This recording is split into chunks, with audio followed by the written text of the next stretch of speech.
So we looked in our last notes about cotangent and tangent, and they were a little bit different just because they have asymptotes, which is different than our sine and our cosine.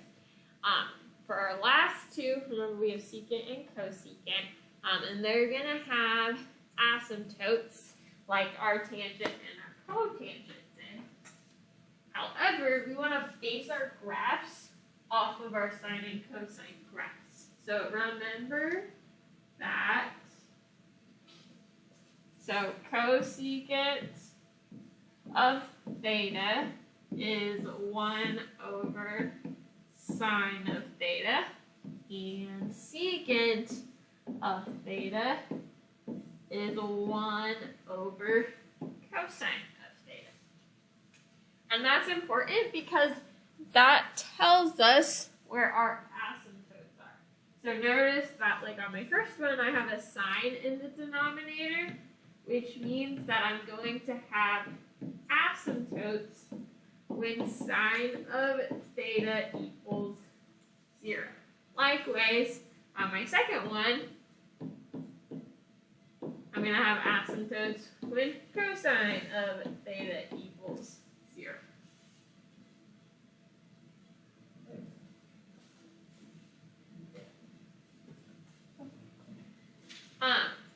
So, because our graphs are going to be so closely related to sine and cosine, what we do instead of trying to memorize another parent graph, we're going to take our sine and our cosine graphs, graph those first, and then basically look at, okay, where do these graphs equal 0?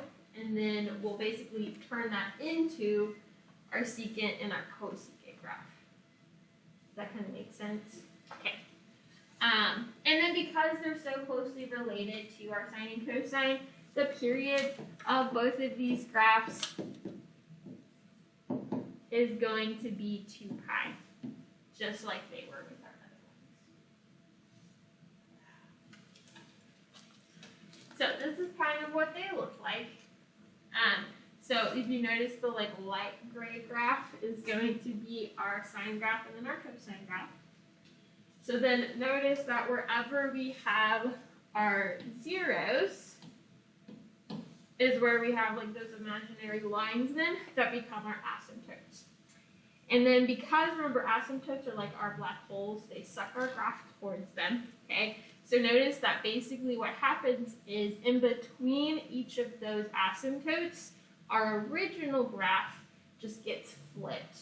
So here, my maximum gets turned into a minimum for my new graph. And then likewise, if I have a minimum, it gets turned into a maximum for my new graph. And then the same is going to be true for our secant graph. It's just going to be based upon our cosine graph now instead.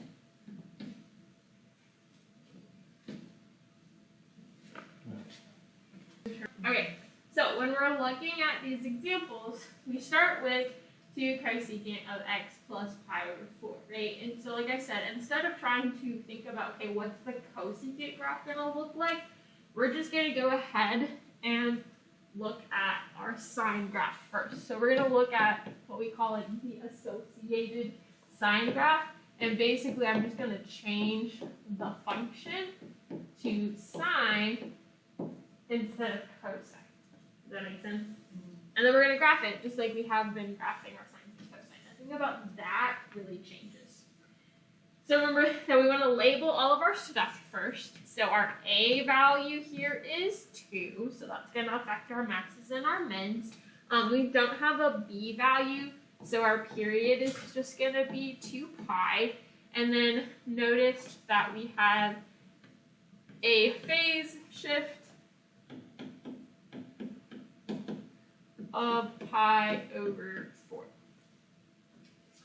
So then remember that we can find the starting spot by taking our insides, which in this case is going to be that x plus pi over 4, and we set that equal to wherever we normally start our graph.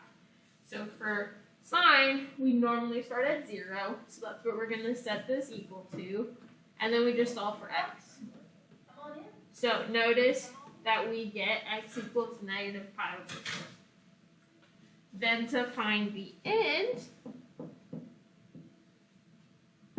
we take our starting position and then just add our period, which in this case was 2 pi.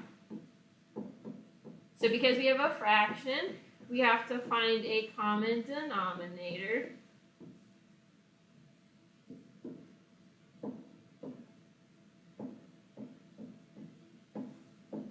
And we end up with 7 pi over 4. So then I'm just going to label my graph like I would normally. So I'm going to go by like 1/2 on my y-axis. And because we're looking at like things that have pi's over 4s in them, I'm going to go ahead and label my x-axis by pi's over 4s.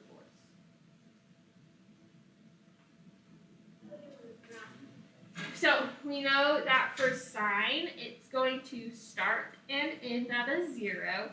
So since I'm starting at negative pi over 4, I know I have a 0 there.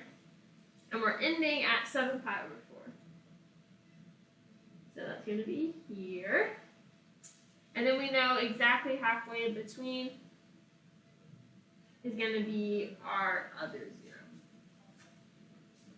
Then remember, halfway in between our first two zeros is normally where our maximum occurs, which is usually at 1, but because we have that a value, it's going to get shifted to 2. So we'll be here.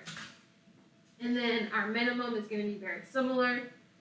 Instead of at -1, we're going to be at -2.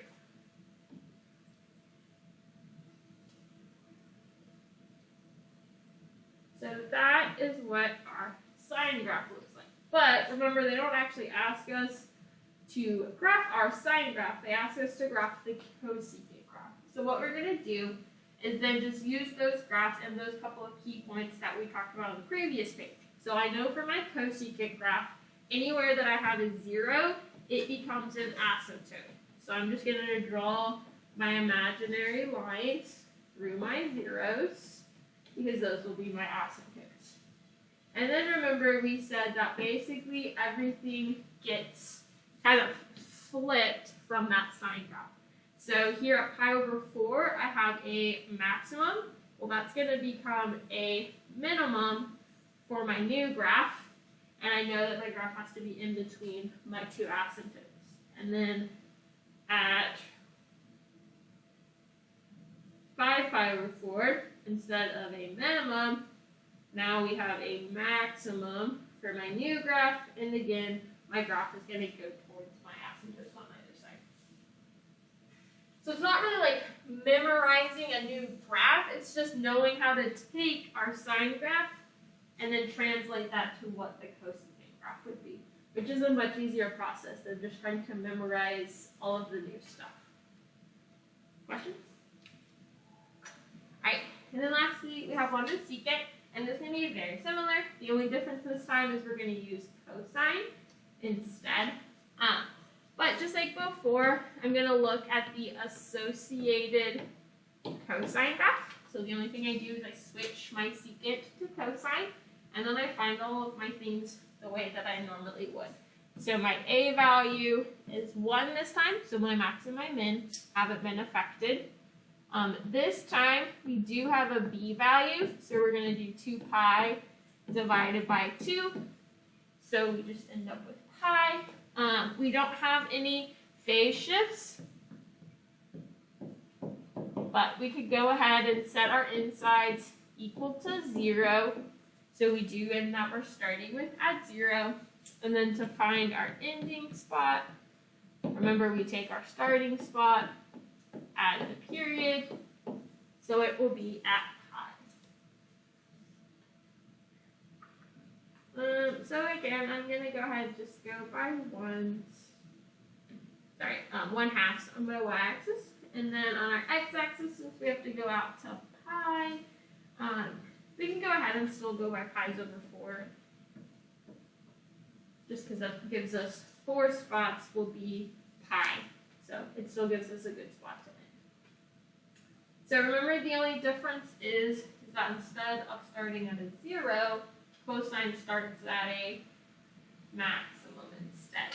So for this, since we didn't change our amplitude, our maximum is going to be at 1. Then we also know that we'll end at a maximum, which is going to be at pi this time. Halfway in between, which is at pi over 2, I have my minimum. And then halfway in between each of those, we have our zeros. So that's our associated cosine graph. And then just like before, basically we're just going to flip that into our secant graph. Because in the end, that's the graph that we're actually wanting to get. So I'm going to draw my asymptotes through my zeros. And then I'm just going to flip each of my maxes or mins.